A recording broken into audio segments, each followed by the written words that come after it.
Once you had religious morality all figured out, then you had religious states. In fact, states were first justified by some religious moral code.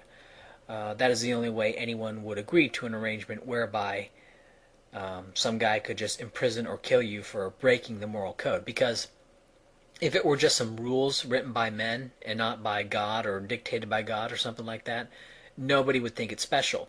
And of course, contrary to what many believe, states cannot come into existence by force alone.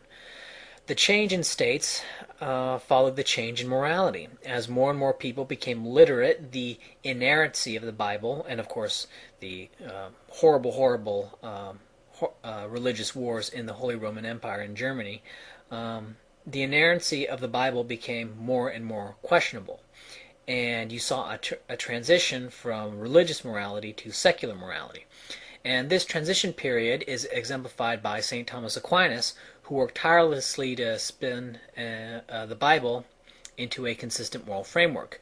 But eventually it became too clear that the Bible was nothing more than a collection of half-baked, poorly translated, selectively included, and psychotic desert scribblings, and so came secular and deist, or God as watchmaker morality.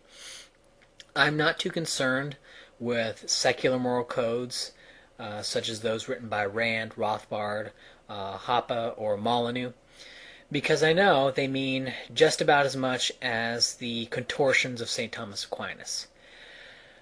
I'm not sure if I should have said that, but I'm going to leave it in. Their premise that this biological basket of self-attacks over certain actions which we conceptualize as morality has any innate consistency or completeness is absurd on its face. Why would it? Morality never evolved to be like that. It's a series of self-attacks in regard to certain actions. Some are hardwired, some are learned, some people self-attack a lot more, and some people not at all as a result of either their brain chemistry or some traumatic experience. Using logic and reason to undo perverted moral commands is important and very valuable, but that shining city on a hill of a complete and objective moral framework is just a mirage, and it's a particularly deadly mirage that leads to the inhuman enforcement of moral absolutes. When you are, and this is going a little bit off topic, when you are in the process of undoing moral commands, you tend to have very vivid dreams, and this is kind of addressing a lot of stuff that Stefan Molyneux says at Freedom Main Radio. Just as when you are in an intensive foreign language immersion program or when you move to a new place, you tend to have a whole lot of vivid dreams. When the holy books were written, either in Islam or in whatever religion, when those holy books were written, when the new moral commands were written, the authors had similar vivid dreams when adopting the new moral commandments. And before Freud's discovery of the subconscious, these revelations were assumed to come from God or gods. And so what Molyneux at Freedom Main Radio will do a lot is he'll look at dreams as proof that the mind knows it's right. Right? He will use these dreams as proof that the subconscious is revealing something to the conscious mind. And this is simply not true. All vivid dreams mark is a significant change in what's going on in the head.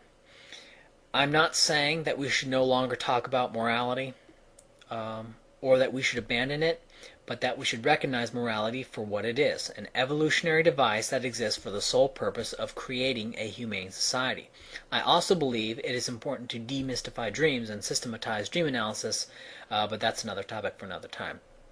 I am not a statist, I'm an anarchist, and because I am an anarchist, I do not stake a claim on some archon of morality. I recognize morality as an emergent order, and that any attempt at a top-down archon moral command leads to just drawn-out disasters and multiple generations of intellectual cripples.